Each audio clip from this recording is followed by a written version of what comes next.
What's up, everybody? Welcome to Heresy Financial. Today, we are looking at 5 ways that inflation is really starting to pick up steam here. Inflation is starting to rear its ugly head, and if you've paid attention to the neo-Keynesians, the traditional economists, and now more than ever, the MMTers, modern monetary theorists, they are picking up headway in mainstream media. They are gaining more and more traction in general mainstream economic thought, and they basically say it doesn't matter how much money we print as long as what we're spending that money on is, things in the economy that are good, things that will have a positive ROI for the economy. And really the only concern with printing to an unlimited amount and the government spending as much money as it wants, really the only limitation on that is inflation. And every time this argument is brought up, it's kind of brushed to the side because they say, oh, well, we haven't seen inflation in years. It's not really a concern.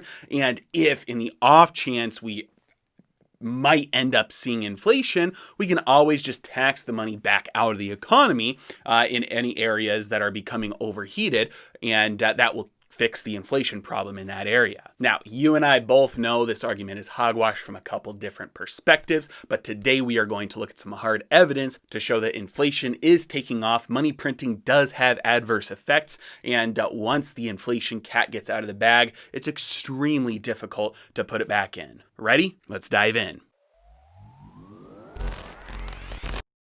All right, so we're looking at 5 areas that inflation is already starting to impact severely, making life more expensive and more difficult for every average citizen here. And the first of these is commodities. Now, I've talked about this before. It's continuing. If you look at the prices of iron ore, copper, nickel, aluminum, zinc, raw materials, these are things that are needed to make stuff. And so if the building blocks to make stuff starts to get more expensive, well then costs for the companies that's making the stuff that everybody else buys will go up, and therefore they will have to raise their prices as well. And so this is one of those leading indicators that when commodity prices start going up, the stuff that everything else is made out of, when those costs start to go up, pretty soon after you're going to see the costs of the end product go up. Now, of course, the solution for this that's proposed by the people who just say print as much as you want, number one, they're going to say price controls because this is predatory pricing. It's not. The costs of these companies that are producing products, the only way for them to continue to stay in business is to continue to make a profit. The only way they can make a profit is if they sell something for more than it costs to make it. That's not predatory pricing, that's business. Left alone, prices of things actually go down over time because of competition. But when you have a central government that is printing money and spending money with no end in sight, that's going to drive prices up. It always has, and it always will. The second place where we are seeing massive inflation is obviously housing. Now, if you look at this chart, you can see that there was a slight dip in housing prices following the housing bubble that, when it peaked in 2006, 2007-ish. We surpassed that about 4 years ago and haven't looked back since. And in fact, this trend is accelerating. If you look at the data recently from this year, the trend is accelerating, partly due to the lowering of interest rates, which is in effect a way to expand the money supply, right? Because more loans, more spending, that increases the amount of money in circulation. That is inflation through bank credit expansion. And so you've seen this trend accelerate because more and more people are buying houses now in order to lock in lower interest rates and in order to buy a house before the price gets to a point where they can't afford a place to live anymore. And as housing prices go up, that translates directly to rents as well. And so you can see this, the historical examples of this all around the world for hundreds of years. When inflation gets out of control, the cost of housing goes up because real assets are one of the first things that people start to dump their money into once they realize that their money is worthless. Cash is trash. Okay, and the third place that is experiencing a lot of inflation that at first glance might seem a little out of the ordinary, might not seem like it applies to a lot of people, but it's actually childcare. And this is something that is particularly harmful to the lower income working family, the families where, the mom and the dad both have to work in order to bring in enough income to make ends meet. The fact that childcare prices are exploding and have not been slowing down is incredibly damaging to these families and these households. As the cost of living is going up, it's forcing people into the workplace to get a second job or potentially even a third job just to make ends meet. And so that means that there's less time available to spend at home. And so there's more demand driving costs of childcare up. Not to mention that, of course, everything with the pandemic has made supply issues worse with particularly childcare, especially in large group settings. And it's been forcing families into this choice of,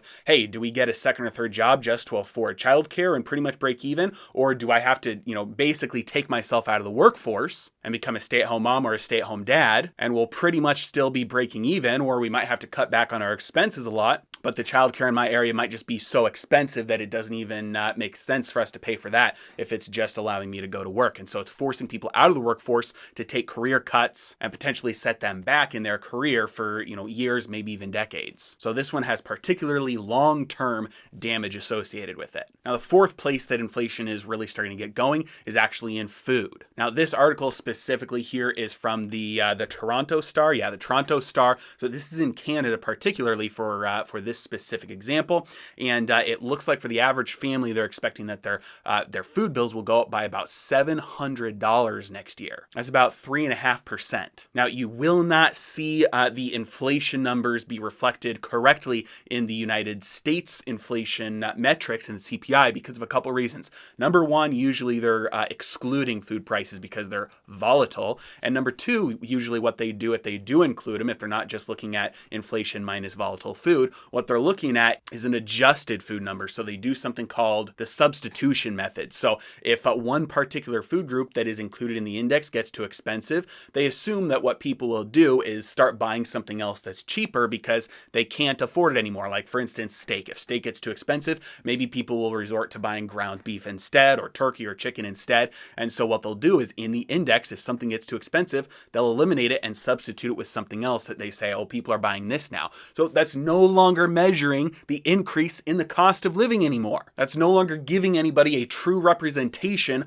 of how much the cost of living is increasing by if all you're doing every time something gets expensive is removing it from the measurement. Now, this isn't the only trick that they pull in this book. There are a lot of tricks that they pulled in order to keep the inflation numbers exactly where they want them, but food prices are going up and it is not being reflected in the official numbers. And lastly, this is a relatively new trend, but this is the fifth thing that shows that inflation is really starting to get going here is tips. Tips are Treasury inflation protected securities. They're a Treasury, it's debt that you loan money to the government and they pay it back to you, and it has a metric built into it that they'll pay you back a little bit more, a certain amount more based on it's pegged to inflation basically. So if inflation takes off, then you'll get a larger return there to compensate you for the risk that you're taking on. Now, I never advise or recommend people to invest in tips simply because they use the official inflation numbers. And so you're never going to be compensated for what inflation actually is by placing your money in tips, but it's going to be better than a regular treasury. And money has been piling into tips. This is a relatively new trend as people look forward to the next year, which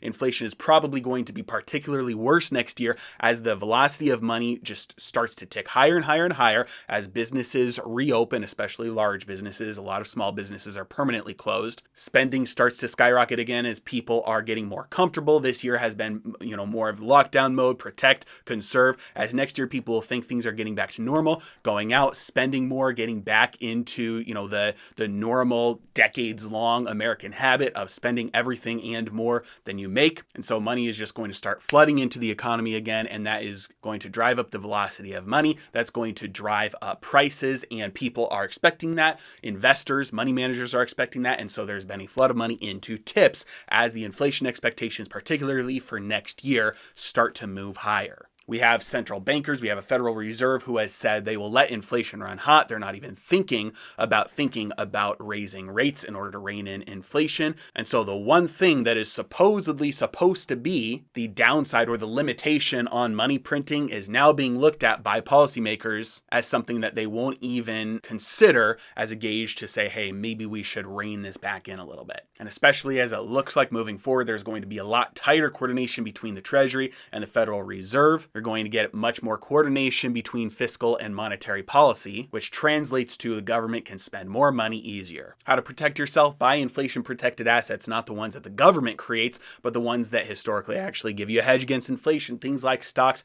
Make sure you're hedged, obviously, if you're going to be protecting yourself from inflation with stocks. Things like real estate, especially rental or real estate, because then you're bringing in an income that is by nature inflation protected because your rents will go up. Gold historically protects you from inflation inflation. During times of inflation or deflation, purchasing power stays relatively the same long term. And Bitcoin might turn out to be a good inflation protection as well. So we will see. If you're looking to get into any of that, I've got all my recommended sources linked in the description below. As always, I really appreciate you guys. You're the best. Have a great day.